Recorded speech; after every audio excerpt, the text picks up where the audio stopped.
Yes, hello everybody, and welcome to this week's episode edition, whatever you want to call it, of Swinging from the Hip. And yeah, we'll go through some of the events and the games of the week. In fact, one of them games is actually what we'll start off with is actually happening now. Well, not quite now, but we'll be kicking off overnight, so to speak, the second day. And joining me tonight is Paul. So good evening, Paul. How you doing? Good evening. Yeah, not so bad. Not so bad. Surviving. On to the Yep. my first full day of work. So yes, so clearly on the beers after that. Jeez. Yeah, I really need to. I'm very disorganized, and I don't have any beers. And I need a beer. So yeah, I know. you Tragedy, might tragedy. you might to leave me in control for 2 minutes while you run. But no, I don't think I've got any upstairs. There's nothing in the fridge. I This. know. Whoa, boy! This Totally is disorganized. wow. This is serious. That's the beer fridge, effectively the one upstairs. Well, it's a beer fridge. I like to think of it as the beer fridge, but then everything else goes in there as well. So even leftover food sometimes. Yes, and yeah, and a little bit later, once he's sorted his tech out, Aaron will be joining us as well. But he's just having some technical difficulties, as we do with these live streams. Technical issues can hit us at any stage, They and we can. just have to roll with them. You and I are normally okay. It's everyone else that has issues. Pretty much. It's only when I haven't rebooted my computer for a while I have an issue. So yes, and yes, good evening to Simon there. It's good to see you in the chat rooms once again, and we'll start rolling into those games. And the game I was referring to at the moment that's going on is a test match between Sri Lanka and the West Indies, and that's following on in the West Indies. That's going on after the T20 and the ODI series that is already gone, and now they're playing their tests. So this is the first test, and in the first innings, uh, as we can see, Sri Lanka basically struggled through to 169, even with Tremaine hitting 70 from the opening position. Nobody else really spending much time at the crease and going on with it. So Dickwala at 32, the wicketkeeper coming in with a score of 32 towards the end of the innings. But again, we look at that tail. Lakmal Chamira, I'm not going to even try and pronounce Lassa's second name, and Fernando. Do you hear the bells, Fernando? Really not adding anything on the tail there. So quite a limp effort there from the West Indies in the first innings. And the big bowling performance there was Jason Holder. He's getting a fifer. And that on the back of being dropped as captain. So basically, he comes back, still obviously a key member of the squad as the bowling all rounder, I should say, and picking up a fifer off his 17 overs. So doing quite nicely there, and also very economically as well. So not only was he picking up the wickets, but he was also making sure there weren't too many runs being hit off him either. So the West Indies going in. Yep. Looking at that, I mean, none of the bowlers, they didn't get after any of the bowlers at all, did they? Let's be honest. All the bowlers were economical, and I personally think it'd be a bit tough having a go at the tail enders when you've got Oshada Fernando out for 4, Dinesh Chandimal out for 4, including a run absolutely. out. Absolutely. Yeah, it's 100%. When 4 out of your top 6 batsmen are out in single figures. And then 2 and another one. So is that 4? No, it's 3 out your top 6 batsmen out in single figures. Single figures, and the other one not too much more than single figures. 12 and 13. A high score of 13, or your second highest score from your top 6 is 13. Yeah, you can't blame the bowlers for the batting performance at that point. Yeah, now and just on that point, I sort of looking through that order there. I'm not sure. I'll be honest with you. Not sure what the story is, but no Angelo Matthews there either. So lacking in experience through someone who's been there for a while. So yeah, look, I mean, whilst I sort of like I said, there's actually no steel in the tail. At the end of the day, the work wasn't done up front. No, absolutely. And then basically West Indies just seeing it through to the close of play, basically not losing a wicket. So John Campbell, after his broadcasting gig, going in there and basically opening up for West Indies. So and they're quite looking comfortable there at the moment with only 13 overs gone. That'll be interesting to see whether Sri Lanka can get back into this game this evening and see how much pressure they can put on the West Indies batsmen. So 13 runs off 13 overs. They weren't worried about scoring, were they? It's like, okay, boys, just didn't want to lose wicket. We're not losing wicket before the close of play, boys. Yeah, anything, just leave everything. Yeah, but I mean, as I said, I still sort of think just in terms of that Holder performance, very much in the mould of Ross Taylor when he also got dropped as captain. I think it was in favour of Brendan McCullum at the time, but you know, didn't drop his bundle. Still came back and you know, and performed well at that top level. And we'll bring Aaron in there because I think he may have sorted out his tech issues. So see if he's operating now. How are you tonight? Good. Oh, we can hear him too this time, and he can hear us. Yeah. We can. Just had to steal the laptop back from the kids. He was hardly moving his mouth though, so I wasn't sure whether we had a good picture or not, because he was just there with his mouth wasn't moving, but words were coming out. Even look, the sound on this is low. When you it's your hearing aid. Turn the hearing aid up. When you have a player like that, Ross Taylor or Holder in this case, you do drop them from the captaincy. That's where you know where if you're going to keep them in, it's because you know what their character is, right? And there are other players who will just sulk and be negative around the squad. I mean, sort of player like someone like I can imagine Gale being like that. Like, right, if you don't do what I say, if someone tells me off, I'm just going to sulk in the corner and not bother trying. So yeah, you've got to know your players. You've got to know your player if you're going to do that. Yep, absolutely. So moving along, and we'll go to our next game that we were going to look at, and that is back home, and we're looking at the game which I think there was a game of cricket on the weekend, but if nobody watched it, did it really happen? And that was the Black Caps versus Bangladesh. So Bangladesh putting in a typical Bangladesh performance first up, getting rolled for 131 in 41, basically within 42 overs, inside 42 overs. No one really troubling the scorers too much. We got Mushfiqur Rahim and Mahmudullah with 23 and 27 respectively. But again, few starts you have to say, but nobody really then basically able to go on with it. Even the ones that did start scoring pretty slowly and making sure they're not, and obviously when they do look to accelerate, that's when they lost their wicket. Yeah, must have been cold down there as well. They must have thrown, you know. Three Jersey day. The little Bangladeshis coming from the heat and steam. Mind you, they have had to have two weeks of enforced quarantining down in the South Island. So hopefully they haven't been spending all of that time in Hampton Springs. Yeah, it's in Christchurch. It's just spend it inside with the heater on. It's like cold. And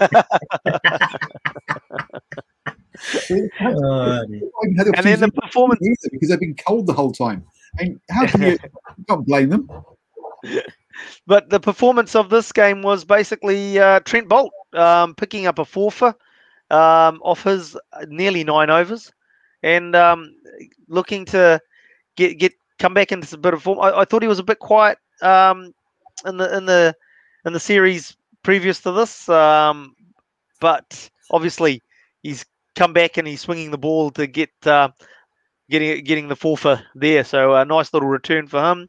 And also nice to see Kyle Jamieson coming in and not getting smacked around and able to build a bit of confidence as well. But Matt Henry, another one who doesn't always get the chances at that top level, very economical as well. So again, the bowling lineup again, although the challenge wasn't really there when you've the opposition's only scoring 131 off 40 odd overs, but still you've got to go out there and bowl in the right channels, and the bowlers seem to have done that quite well.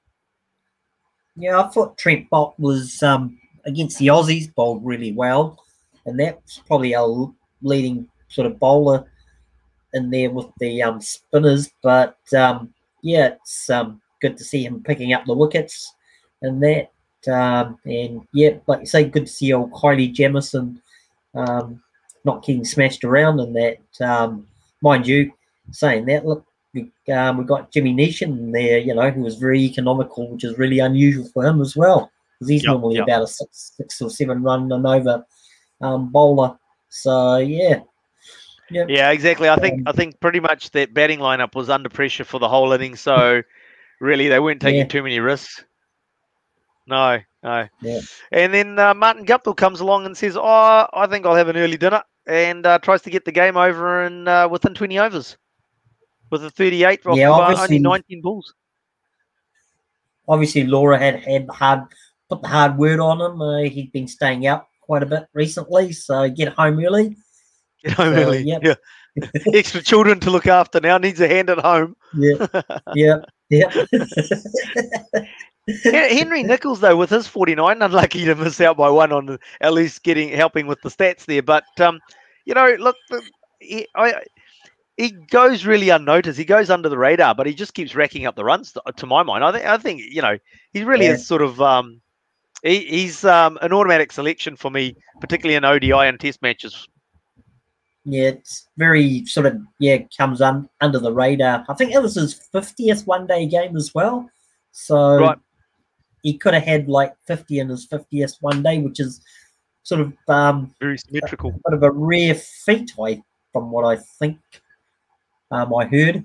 I blame Will Young for hitting 11 off 6 balls. Yeah. I mean, obviously Conway tried his best to help out. Seemed to be on the slow there. Actually, interestingly enough, Devon Conway with only 27 would be a rare. He'd probably look at that as a rare failure for himself.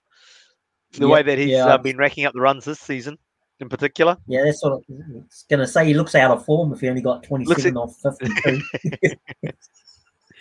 And then so basically, pretty comfortable run chase for the Black Caps, getting the total basically within 22 overs. Without too much pressure there. And if we look at the bowlers, apart from Hassan, nobody else really putting any pressure on the batting lineup at all.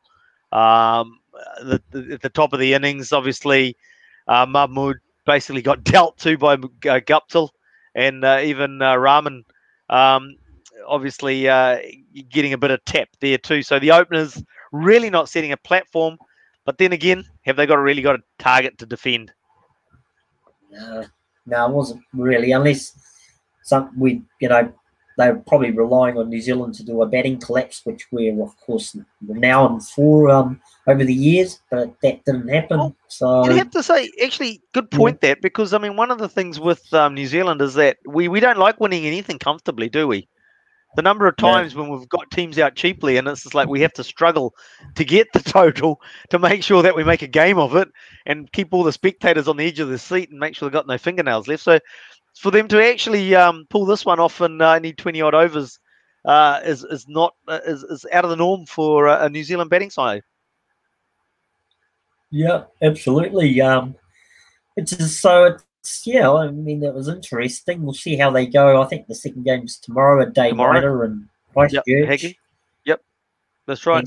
Under lights. Before we move on, talking about the batting line, obviously, Martin Guptill's gone in there, scored 38 off 19 balls. 36 of those runs have come from boundaries. He's only actually run 2 singles. You talk about Harry Nicholls flying under the radar, but I mean, it's one of those. I think that's kind of his role. The set role, something like Martin Guptill. Your job is to go out there and try and accelerate things. Henry, your job is to go out there and not get out, to be the anchor. Absolutely, absolutely. But the way that he does it is not in a sluggish format, because he's striking at 100 while he's going along too. So he's doing that exactly. He's doing a good anchor role, but maintaining a good strike rate at that. And the other thing is that if he's actually, I mean, like this game, obviously there weren't the runs on the board. So he starts off like this. He does his anchor roll, which allows Martin Guptill to swing the bat, swing the blade, keep his head down and follow through. But if there was more runs to chase, Henry Nicholls is at the back end of the innings and then starts to accelerate himself. And if you look at the tail end of his innings, you'll actually notice that he's got a pretty good strike rate when it's required, and he can up the run rate quite well. Oh yeah, but so the reason he's flying under the radar is because he isn't as flash as Guptill, is he? And Guptill, and you can tell by looking at them. So Henry Nicholls 6 boundaries, all of them 4s, and a lot more runs by running between the wickets. So you've got to say that. So yeah, he's the old Bradman style of, if it's along the ground they can't catch it.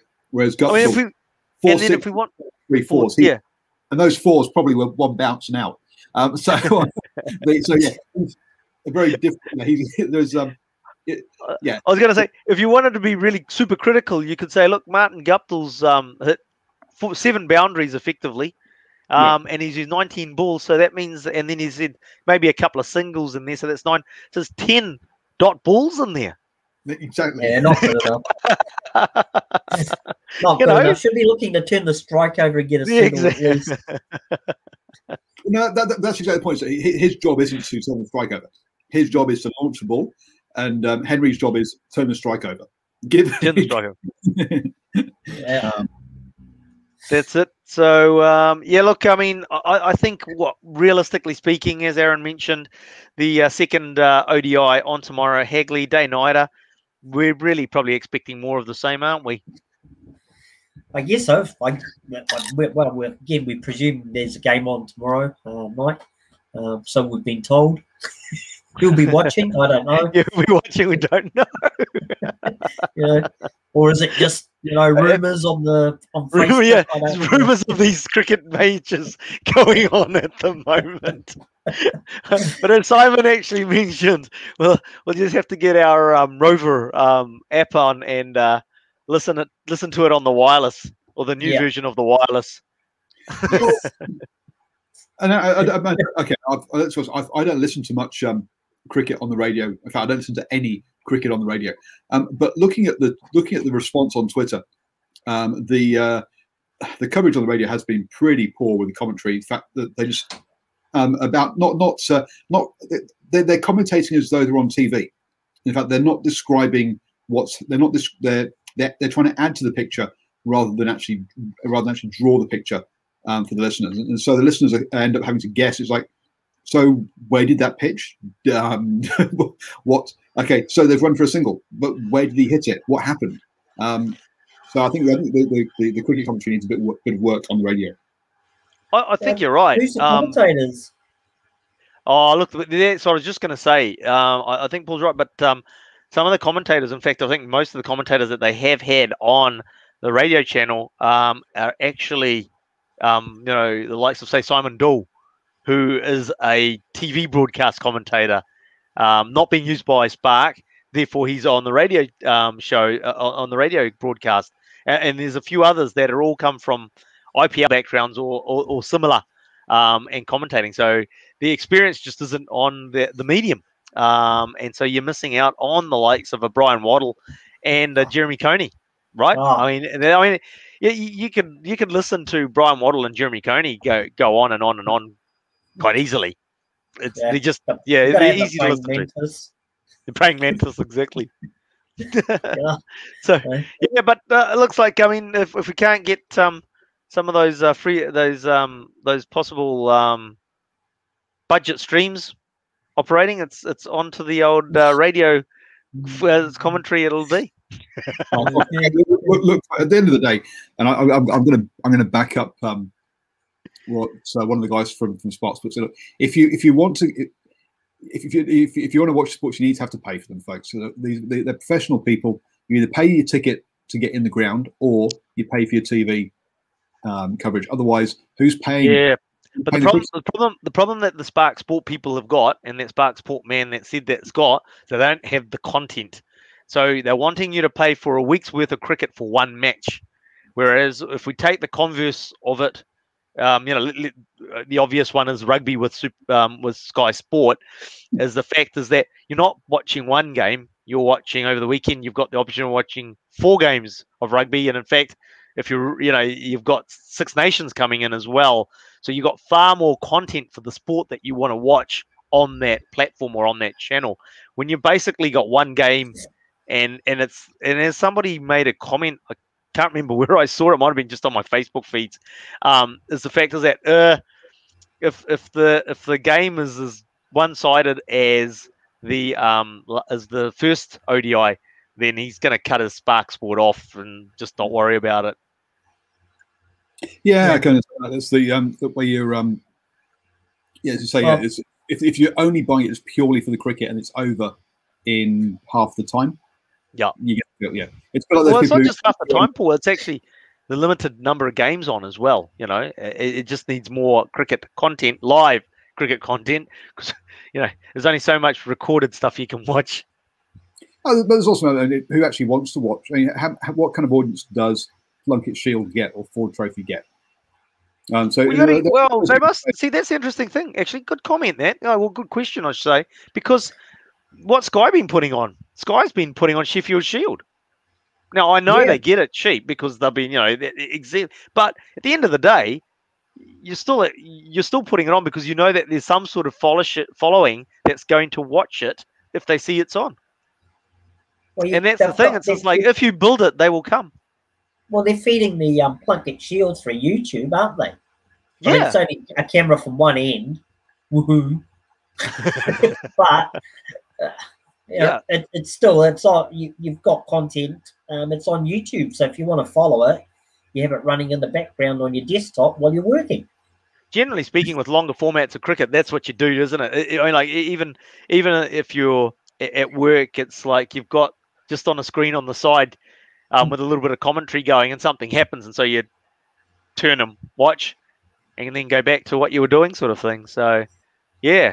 I thought I'd just have a quick look at how much it costs. I mean, we nearly had better camera coverage of the Indo-Kiwi Cup. Exactly. But anyway, actually, we should cover that off actually too later on. So go on, Ashwin. Oh, how did the footage turn out? So I'm having a bit of a problem with the GoPro to get it to do continuous footage, and we got the angle wrong, so it ended up. But no, look, the pictures were good. No, the picture's good. You can hear everything. Yeah. But I think with one of these things that I've now got, which is I'm not. This isn't mine. This is the Rugby Club's one.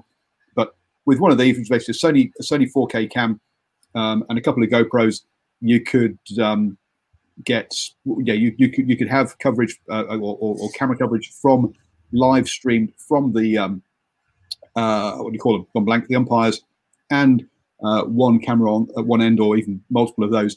And we could put that together for, as you say, relatively cheaply.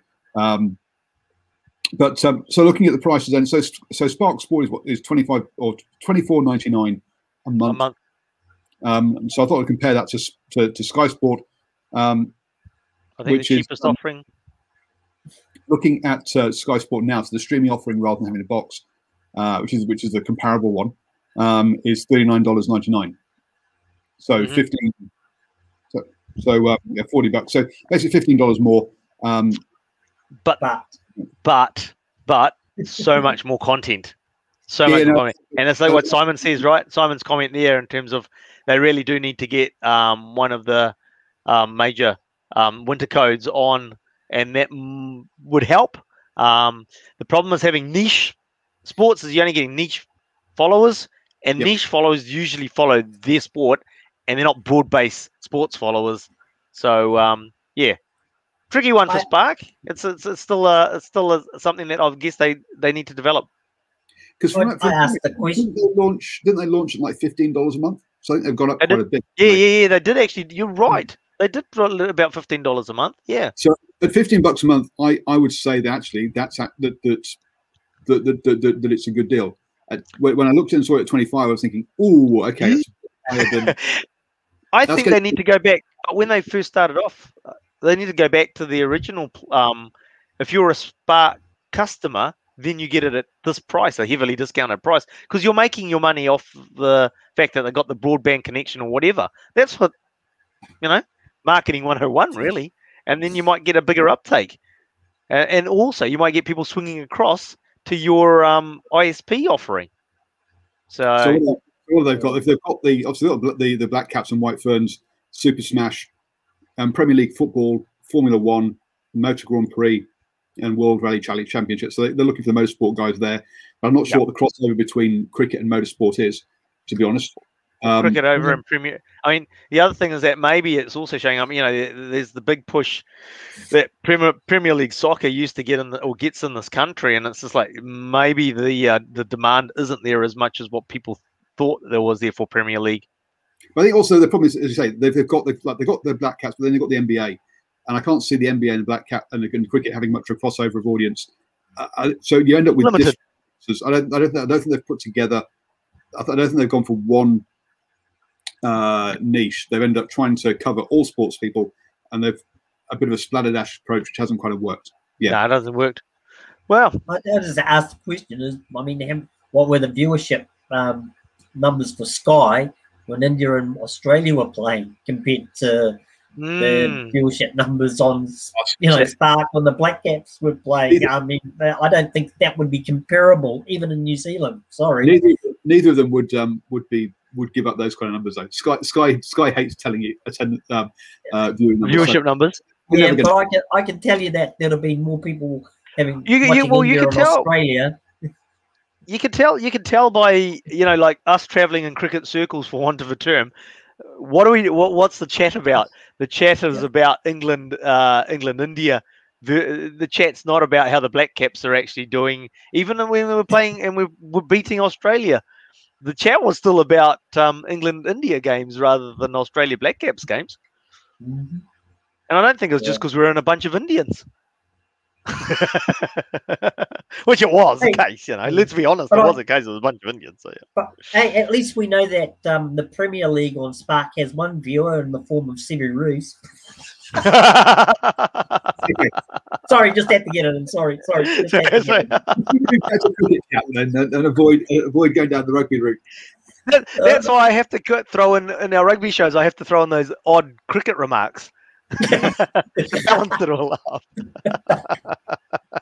Anywho, we'll move along to the final T20 match between India and England. Now, I'll be honest, I thought after the first two games in this T20 series is that, England's got it all over India. India hasn't got a clue what they're doing. But one chap called Virat Kohli all of a sudden pulled finger and the whole series turned on its head. And India end up winning, and you look at it, and the performances that did it were Virat Kohli ones. And again, in the fifth one, he got 80 to see them through to 224. Remind people, so the first one, England won. Yep. Oh, hang on, one moment, please. What I'll do, I'll just duplicate that, and I'll go back to series. Oh, geez, sorry, people. Anyway, so whilst he's doing that, yep. So the first one with basically about 4 overs to spare, and India won the second one with a couple of overs to spare, and then England won the third one. So essentially, the first three of them, it was whoever batted second won the T20. Yep. Then India bucked that trend in the fourth one by going into that first and scoring 185 in that one, which was the highest score to date in the series. In the series, which England failed to chase down, and then the batsman really went to town on this last one. But I don't know how. I mean, with it being 1-1 after two T20s, why did you think England was going to be dominating this? I mean, like when we look at it, I mean, India's batting performances weren't consistent. That was the reason why. They really seem to be struggling to get through to the totals that they were putting together.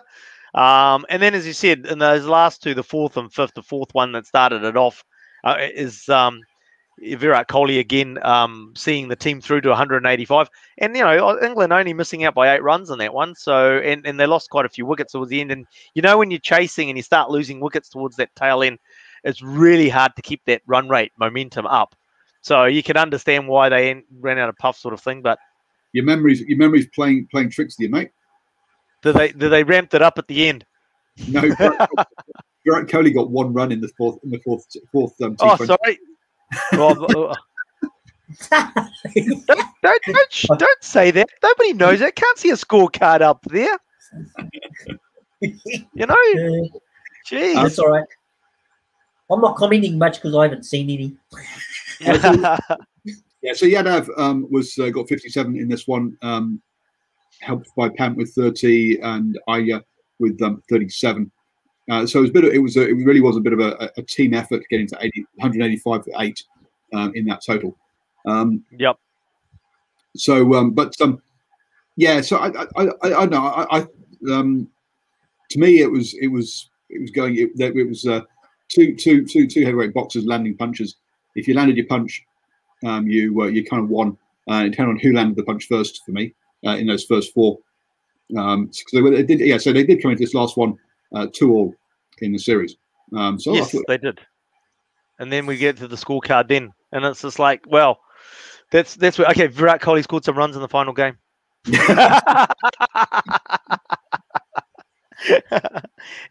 But at the end of the day, it was actually again, although him and Sharma from the top of the order basically got the thing rolling really well. Sharma with a strike rate as what we expect from him, nearly at 200.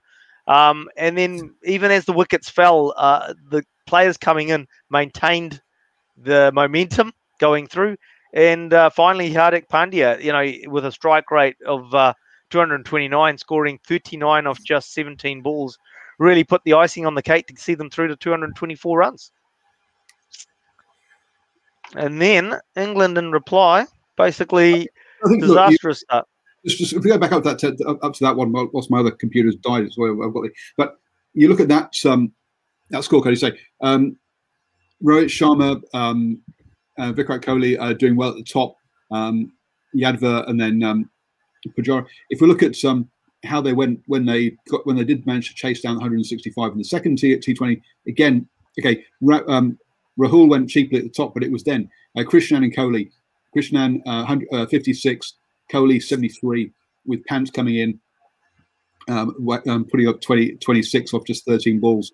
Again, if their top guys fired, yep, they got the win, and that was what was similar about this one compared to the compared to the second T20, which I think is what you're thinking of. Well, yeah, absolutely. I mean, it's something of a trait with Indian teams that's sort of starting to change a bit, but obviously there's still some elements of it. Is the fact is that they do rely heavily on getting off to a good start from the top order, and if they don't, then there are question marks about whether their middle order and tail can actually get them through to a decent score. So we look through the bowling stats for the English, and apart from Adil Rashid, everybody else pretty much going for a few runs. Interesting one again, Ben Stokes, who was the second most economical bowler, didn't end up bowling the full quota of his 4 overs. So, and there's been a question mark. I saw some comments on Twitter actually from some of the English fans. It's just like, well, if he's not going to bowl all his full quota of overs, then he really, and he's fully capable of doing it, is to bat higher up the order rather than coming down lower in the order. So they're wanting him to see him more coming in number 4 position if he's not bowling his full quota of overs. So as I said, England coming into bat after a bit of a disastrous start with Roy, Butler and Milan got things going along nicely. Sorry, before we get that, one of the things I think has been interesting was if you go back up again, was Geoffrey Archer had a cracking T20 the other day, and one of those things we talked about during the Test matches was how the pace bowlers were struggling, but they seem to have stepped it up in the T20s. But yeah, he failed in this one. But yeah, they didn't have to rely on spin per se. Yep. Well, it's an interesting one with the fast bowlers and their performances in the T20s. It is up and down a bit, but still, when you consider they struggled big time in the Test matches, although Anderson did do well when he did play. Other than that, it was quite a struggle for the fast bowlers. Anyway, coming back to it, so we can see here, as I said, Butler and Milan started off quite nicely, but then after they went out, really the rest of them did struggle, and you've got Morgan, who they do rely on because he's so innovative. Morgan with his shot making, So he's one of those players that can manipulate the field around to get the players positioned all over the place and then work the gaps or find the boundaries in the gaps or take the risky shots where the gaps are so that he's not offering catches up, etc. But today, well, in that game, he obviously that didn't work out for him, and Paris cheaply, and so did the rest of the tail. Really, nobody really came along. Sam Curran with a massive strike rate of 466, but obviously a little bit too late. Really, I think the 188 actually was a bit higher than what they were. At one stage, they looked like they're going to be all out for about the 160 mark, or finish up on about 160. Now, the interesting one here with the Indian bowlers, we look at the top, and we saw with Kohli and Sharma getting the team off, you'd think with the score of 224 that a batter would get the man of the match, but it was actually Bhuvanesh Kumar that actually ended up with man of the match with his highly economical figures of 4 overs, 15 runs, and 2 wickets. So really, in a game where there was lots of runs being scored, to only go for 3.75 runs per over, a fantastic effort from him, and I suppose that's why he picked up the man of the match award. Yeah, couldn't deny that, could you? No. Well, obviously, starting off in bowling as well, it make it difficult with the run rate already high, already in the 11s. Obviously, with him bowling economically like that, it's going up towards 12s and 13s pretty quickly, which puts more pressure on the batting side. Really stood out. I didn't think he was, I thought he was an okay bowler, but I didn't think he's sort of like the rest of the Indian bowlers. He's more of a steady Harry, I would think. Well, and also more in the Test match arena. I got used to seeing him. So to see him in the T20, but I mean, like, that he's a good bowler. He's not slow. He does get up towards the 140 mark. So he's got that speed there, but not someone that you associate with being a T20 bowler, really. Yeah. Those Indian fast bowlers have just really improved over the last few years with the speeds and what they bowl at. It's just come from, obviously they back in the, when they started to take things a bit more seriously. They had the Dennis Liddy fast bowlers clinic over there after obviously Dennis Liddy. Then I think Brett Lee's been there and helping out. So and obviously a bit of input on the diet, a good bit of beef going into some of those guys to get the energy levels up. Are we allowed to say that? Well, it was an interesting thing though. You go back to the 80s and 90s, and it's just like it was just didn't really understand how Pakistan could manufacture a battery of fast bowlers, and just across the border. Quite a hostile border, but just across the border, they were pop gun bowlers, and it's just like, what's going on? How can basically two countries side by side, one that just produces fast bowlers, and not just fast bowlers, but express pace fast bowlers that make the ball talk, and then nothing from the other side. So that was, it's been a very recent change to the way that India has developed their fast bowling stocks. Yeah, but also you're talking about a guy who is perhaps got a bit of reputation as a test one, but all fast bowlers out of India would have played a lot of IPL now. I mean, it's been around for what 12 years now. So any bowler has come through an IPL franchise that has top class, will have a world class bowling coach for him there. We'll have the as you talk about there, Arun, about they'll have a nutrition guy there. He'll be bowling to the best batsmen in the world, so he'll have experience of all that kind of stuff. So you don't make it into the Indian T20 team without having had a lot of experience against and a lot of good coaching. But the other thing is that it's actually started earlier than that, Paul, because I mean, once you get to that IPL stage, you can't produce speed. Speed has to come as you're coming up through your junior ranks and building and building and building.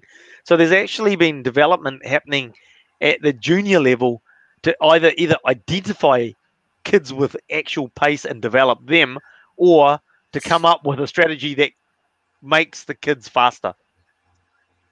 So it's and that's where I suppose the Dennis Lilly clinics, and so he basically lived over there, set up clinics and the like, and then as Brett Lee, and obviously during his time playing IPL, as well as after, well, in between, Hindi movies and stuff, is he's created, helped with their fast bowling technique Hollywood. amongst their junior levels, so that came through.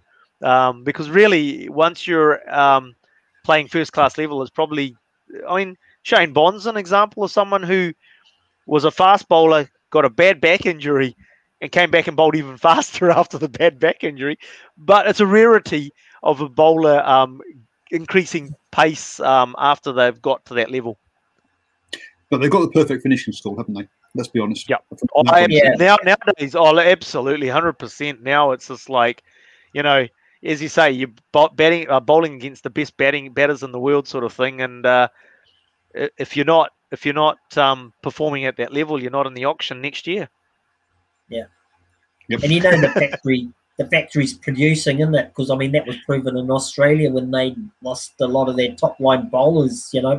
Basically it was their so-called second line of attack that came in and knocked over the Aussies, basically. So it was there. It was basically, yeah. I mean, but it's interesting because of it's. I think that comes down to IPL, because you've got your battery of now at junior levels. You've got your your school full of kids bowling fast coming through, and now you're sending them to the finishing school of IPL. And same for batters as well.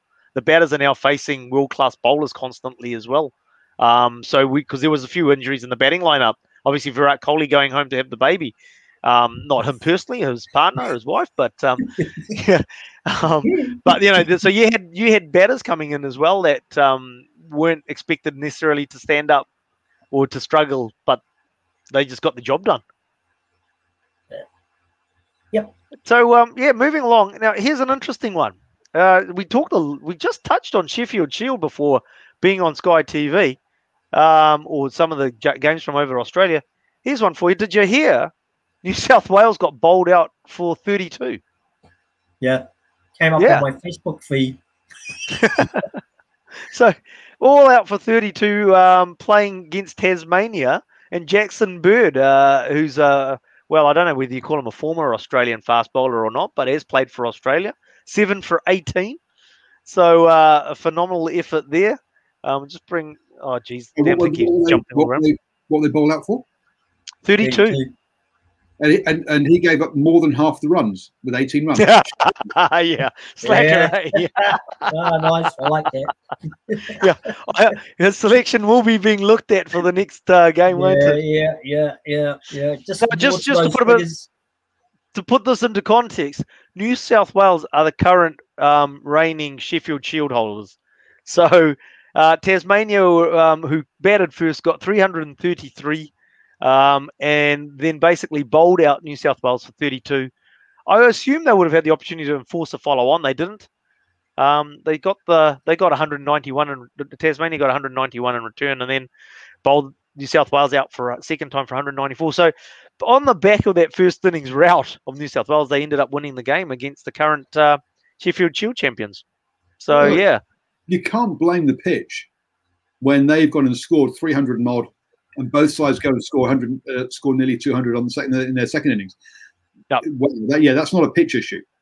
That's not a pitch issue. That's obviously Jackson having a good day at the office. It's interesting, though, isn't it? Because, I mean, the only innings was a significant score was the first innings when Tasmania scored 300.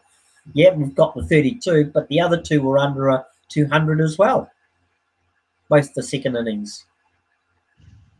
So, I'm just looking through this article itself, and it doesn't say anything about. Maybe there was some cloud cover that came over the field. Tasmania. That's what I'm just trying to see. It's in Hobart. Yeah, it's in Hobart. Yeah. So get something blowing in there with a few clouds and that. Get a bit of swing happening, maybe. Fine skies on the first day. Tide movement. All assumptions on our part, on our behalf. Yeah. yeah, the New South Welshmen getting bored because they're in Hobart. Yeah. You know, like the Hurricanes did in the second half. Missing going home and all the rain and floods. New South Wales weren't helped by having a player absent hurt. Okay, so they only lost 9 wickets. Oh,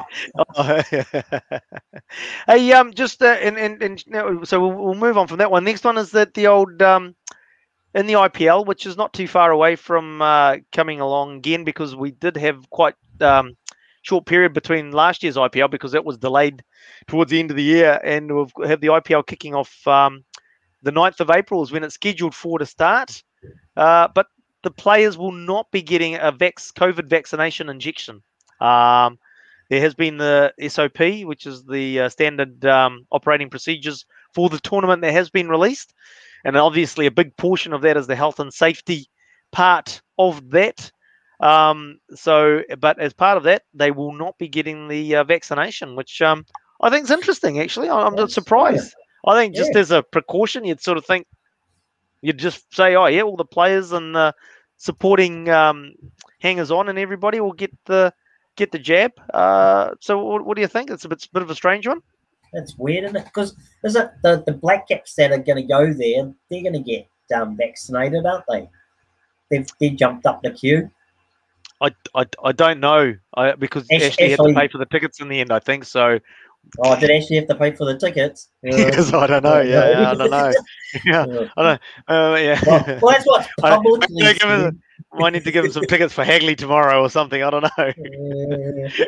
But I mean, actually, I mean, it's there's been talk about the fact is that, look, at the end of the day, I think just on the whole, all sports people should be part of the priority list to get vaccinations done.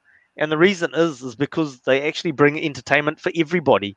And it's whilst we in this environment, the fact that they can provide entertainment, provide something for us to watch, keep our morale up, etc., it's actually makes sense to my mind to actually, if that's something that can be delivered. Share a graph that I just picked up off the internet. So clearly it must be true because it's on the internet. It's on the internet. You got it off Twitter. It's off Google. So it's a quick Google search on Indian COVID case numbers, and if assuming that this is legit, as I think it probably will be, as I say, being on Google, not being on some website, they are definitely going into a second, third or fourth wave. So yeah, the numbers have been rising quite dramatically in March. So I wouldn't be surprised if 1 or 2 players decide that maybe it's not worth their while going. Oh geez, my mind's gone blank. Who's our friend? Finn Allen. Finn Allen's been picked up in an IPL team because Josh Felipe or however you're supposed to pronounce it is pulled out. I wouldn't be surprised if he pulled out because of the fact is that, like, well, hang on, look, it's just too risky to go. Or I don't know. I mean, like, there's an element of risk. Let's not say it's too risky. Let's just say there's an element of risk, and so he's possibly had that conversation with family. And obviously then they just say, oh, because of family issues, he's decided to pull out. Gives Finn Allen his opportunity to get over there, and it'll be great for him, as we just talked about. Fantastic breeding ground or player development arena. But yeah, it's you can see more high-level players that will feel comfortable with how their salaries are coming along, might possibly pull out of playing in the IPL. No, at the end of the day, it's where they make all their money, isn't it? So like I'm going to throw a number out there that's probably not true, but I guess 90 to 80% of their income comes from the IPL for some of these players. Yeah, but what I'm saying, I agree, absolutely agree with you. What I'm saying though is that you'll have the players that is like, hang on, I've got a few million in the bank, so if I miss out on one season, it's not going to be detrimental majorly to me. You take the converse of that, and there's got the Finn Allen who's starting out, and he's a starting player. At the end of the day, we always talk about a sportsman doesn't know what his shelf life is, right? And so for him, it's like, hey, I'll take the opportunity while it's presented to me. I'm prepared to take the risk. Obviously, you weigh it up. If it ends up like in the graph that Paul you've got on there, if that little blue dot just past the 9th of March, it ends up being the same as after the 11th of August, you're now evaluating, oh, hang on, I still need to look after myself and make sure I'm alive next year to play in the IPL. So I might come home. True, but okay. When you're looking at these new case numbers, you've got to remember, India has 1 billion people, right? There's a lot of people. 1 billion people. Yeah, 46,000 new cases in New Zealand would be a big deal with only 5 million, but when you got 1 billion, it's a bit different there as to kind of from a risk point of view. And the other thing, Paul hasn't got the graph of how many were born in that same period. well, I mean, the spot, it might go off the charts there. But so yeah, you've got to take into account. Look, there are clusters, so there are going to be some places that are much worse than others. So hey, if you're in one team, you're like, oh, geez, I'm not going. If you're another team, it's kind of like, yep, we'll go. I'm just missing that away game. that's the thing. Like, I mean, at the moment, the IPL this year's edition is going to be played in set grounds. It's not going to be home and away, etc. So again, it's like it'd be good. Well, not good to know, but obviously, depending on where that spike is happening, if it's in a certain part of the country and it's away from where those grounds are, happy days. Because again, at the end of the day, I mean, like India's not only is it 1 billion people, but it's actually geographically quite big as well. Yeah, and look, and we've got to say that it's, the IPL has got the cash to put proper biosecurity in there if they want to. So look, yeah, I'm not criticizing any player who decides to go from that point of view. I just think some might decide not to. It's been interesting actually, though, watching the series between India and England, and it's just like you know, it's 130,000 seater stadium, but for COVID reasons they've limited to 60. And okay, but the 60 all seem to be sitting on one part of the stadium. Was it 60 or I think it was 76,000, wasn't it? Okay, let's quibble over 16,000 when we're talking about 60. But they're all sitting in one.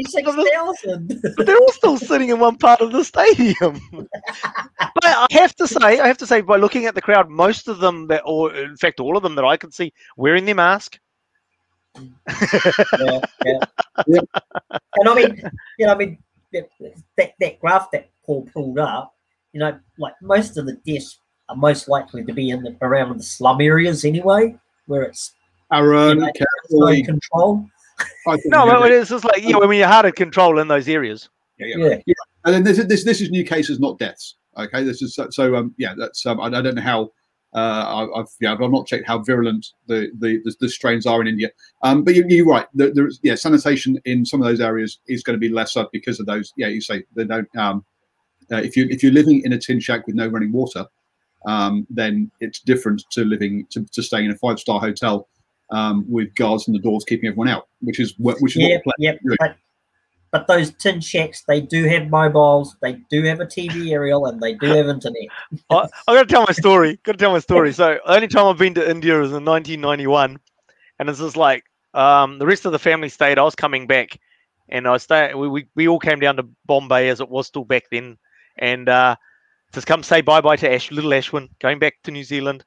And so we're catching the cab to the airport at Bombay, and it's just like most airports, they have big, they're flat, they're large bits of flat land leading up to the airport, and you're driving along, and these big bits of flat land, and they've just got corrugated huts, basically, four-sided corrugated huts, corrugated roof.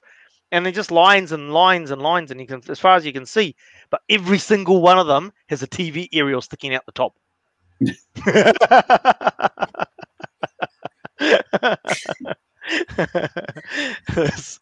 just like it's great. It's actually I mean, it's a shame. I think, I mean, just an aside from cricket, but back then it was great to go to a place that was just so vastly different to what you've seen and experienced.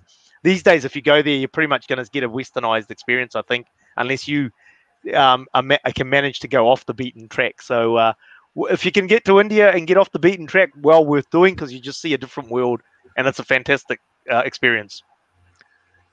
Anyway, moving along. That's our travel log. We're talking about Well, not only we talked about cricket tonight, rugby and the travel blog. how they power these things, because and I'm amazed. It's actually, I remember reading somewhere that 90% of electricity was stolen in India. But looking a quick Google search, it's 20 to 25% nowadays, which is. I mean, I don't think anybody in the villages, like, so we went into the villages. I don't think anybody in the villages paid for power, because they'd go up the line and disconnect the cable and just bring it down to their house. It was like you basically hook over your you get a coat hanger, attach a wire to it, put a hook on it, lift it up, hook it onto the cable. Off you go. And look, you got 1 billion people, so if you lose one or two, hey, you know, it's all in the greater good of the people of the village, you know. Should we get back to cricket, though? Get back to cricket. Yeah, get back to cricket. Look, we would sort of like a couple of results in the New Zealand competitions. Obviously, Canterbury picked up the Plunket Shield. They got finished off the season with a win over CD to get the title. I think they pretty much secured the title anyway, but they with that win definitely nailed it home. So congratulations to Canterbury on picking up that. Goes along with their Ford Trophy win as well. Yeah. And then the women picked up the one-day title at Eden Park on Sunday as well. Well, out of their 6 games, they won 5, drawn 1. On where the next closest was Northern Districts with 2 wins, 2 losses, and 2 draws. So they're pretty. Yeah, it's an interesting one, because I think weather. I mean, I'm not like, you know, previous years other teams have benefited from it. So it's just like weather plays a massive part in the Plunket Shield. So you know, you can get really unlucky and like get a washout, and next thing you know, you got 3 washouts, and basically your season's stuffed. So it's there's a little bit of luck involved in that. Auckland Otago game, that last one, that was washed out basically. Basically, they had 2 days. They had about a day and a half, or day and 3/4 of cricket, basically, out of that. Yeah, so that's and the previous one to that as well. I think that the Auckland team guys played, and I think for one of the other games that was washed out as well. Whereas Canterbury have been lucky to play all the games. Though in saying that, I mean, they've obviously played well enough to get the wins as well. Yeah. They get the conditions, but they take advantage of them. Yep. And obviously that bit of kudos there to 2 meter Peter resigning as the Black Caps batting coach and taking over as head coach in Canterbury. Good point. Missed that. Bringing the team together. You know, basically not many changes in the team squad, I don't think. No, you'd have to say from the previous seasons. Yeah, absolutely. I mean, the team isn't that different at all, if at all, from previous seasons. Pretty much the same key players anyway in the squad. And he sort of took over at the beginning of the season when he dropped out of the Black Caps coaching team, and he's basically done a Scott Robertson with the cricket team. It's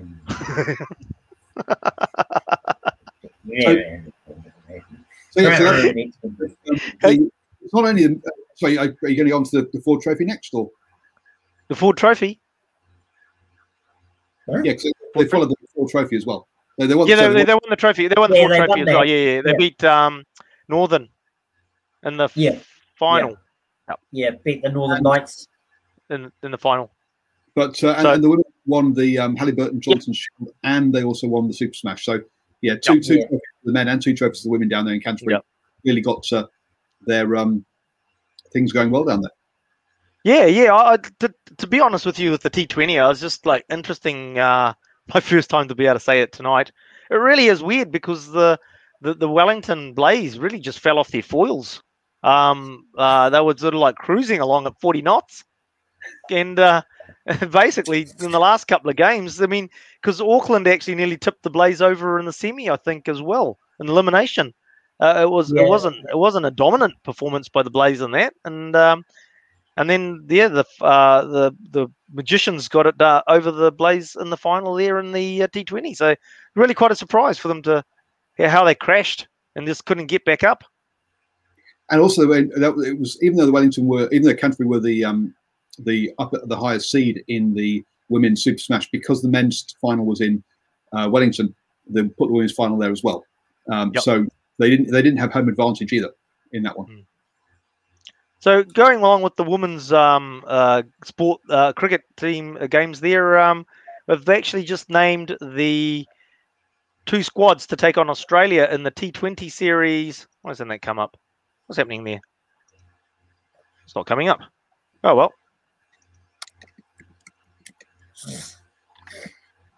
So they've just named the 2 squads for the yeah, they've just named the 2 squads, but I can't get this to come up at the moment. Sorry, people. Technical issues, as we've mentioned at the top of the show.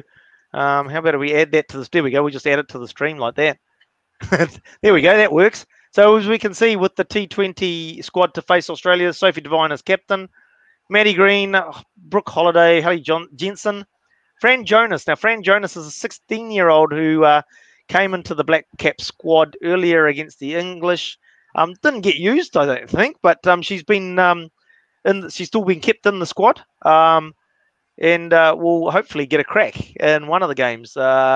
And then the next name next to her was another player who came in as a 16-year-old, not 16 anymore, but Amelia Kerr, and her sister Jess Kerr.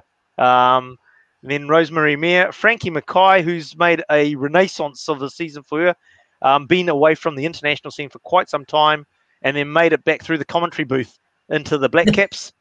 And Katie Martin, looking for the power hitter there from Katie Martin, and a couple of names I haven't heard of, Tamsin Newton and Hannah Rowe, and then Amy Satterthwaite, the vice captain. That's the T20 squad to take on Australia.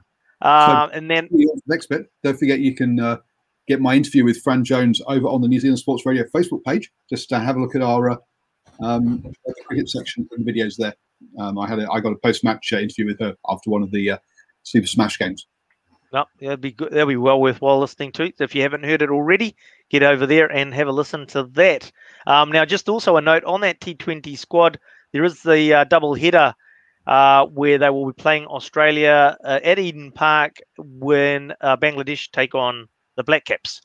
So that is a double header that they'll be involved with the Black Caps as well. And then moving on to the ODI squad, again, Sophie Devine as the captain, Lauren Down, Maddie Green, Brooke Halliday, Haley Jensen, Lee Kasperick, Amelia and Jess Kerr, Frankie Mackay also in the ODI squad as well as the T20.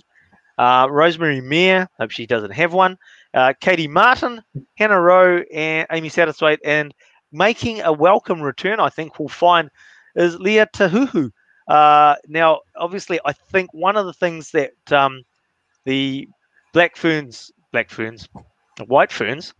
get the team right, have been missing in that series against England, although they were probably quite comprehensively outplayed by the English, but wasn't helped by the fact that they really did miss someone like Leah Tahuhu with her experience and the fact that she's quite, I think by quite some margin, the fastest bowler in the team as well. So hopefully she's 100% fit and can come in, and obviously probably lacks a bit of game time, but yeah, hopefully she gets back on her foils rather quickly. Yep. Tax in and out of there. So that's the team. Actually, what I'll just do, you guys keep talking. I know you will not. Well, no, you haven't left the topic to talk about while you're off fiddling with. I know. Sorry, my bad. I'm something. I don't know. Yeah, it'll be an interesting series against the Australian women. I think. I think the White Ferns have got quite a long way to go, and some of those really experienced players in that team need to stand up quite a lot more than they did against England. It was quite disappointing actually. I thought the performance against the English. So if those ladies, some of those more experienced ladies don't step up against the Aussies, then we could be in for a similar sort of hiding against the Aussies as well. Yep, absolutely. Look, I saw Emily Drum on 2 shows on Sky. One was they're talking her and I've forgotten the other player. Sorry, that was on, but they were talking about their 2000 World Cup win against Australia at Hagley Oval. Actually, that was played. Oh no, it was at Lincoln. Sorry, it was at Lincoln. And they talked about the preparation that they did for that tournament. And then I saw Emily Drum on another Ian Smith's show, and she was sort of talking about how, you know, there needs some of the finer points of the game are missing in that squad, and the fact is that they dropped some pretty easy catches. There were some basic errors that were going on. So really, it's a case of, look, they're coming up against strong teams. That England women's team and the Australian women's team are very strong teams. In saying that, the level of performance is not good enough. They need to lift their performance and take it back to the level that it needs to be at. But yeah, so we've got, there we go. There's the schedule that's got here. We've got the 3 T20s to start with. The first one on March 28th, so about a week away, just over a week away. Seddon Park in Hamilton, followed by McLean Park in Napier. And then there's that double header at Eden Park. Interestingly enough, looks like it's on a Thursday, which I think it must be before Easter weekend. So it's the Thursday night before Easter Friday. There'll be the double header. That is Easter Friday.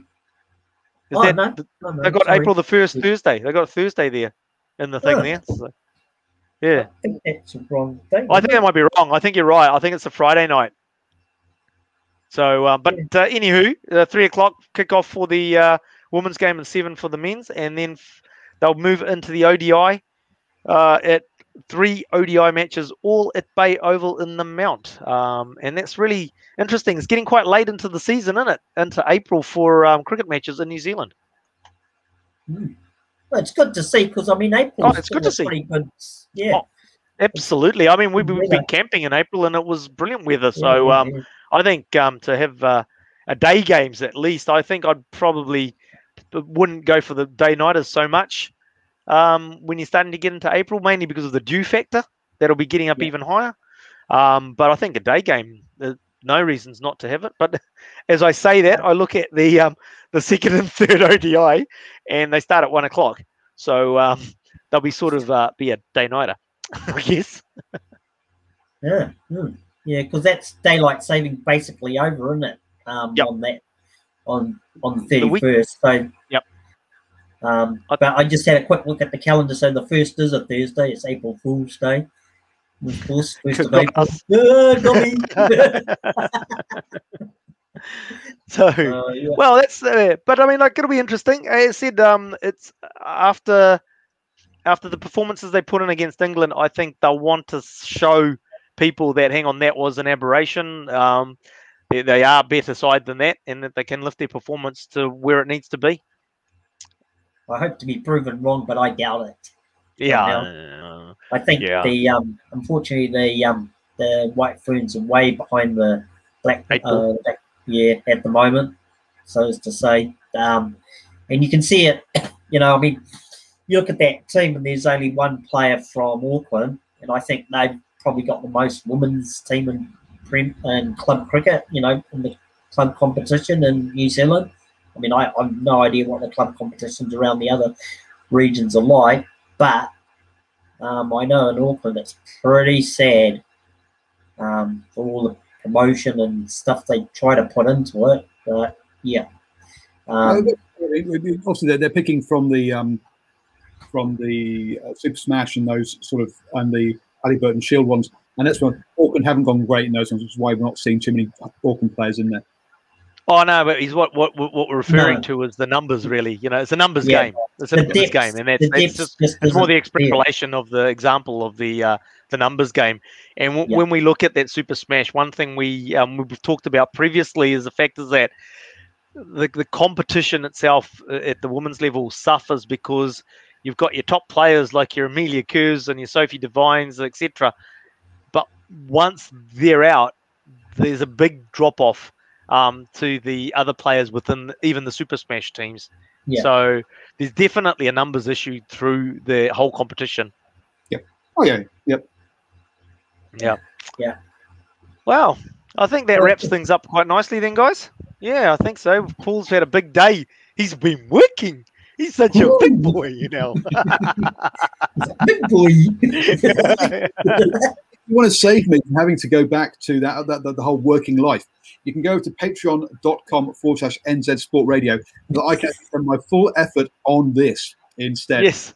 Head over there and become a supporter of New Zealand Sports Radio and get exclusive access to articles, videos, and podcasts that I produce over there just for supporters, as well as supporting all this free stuff that we do bring you as well. Sweet. Yeah, that's about it then, isn't it, Paul? I suppose the other thing you might want to add is to tuning into the shows during the week. Oh, okay. As well. So tomorrow night we have the Drive More show at 8 p.m.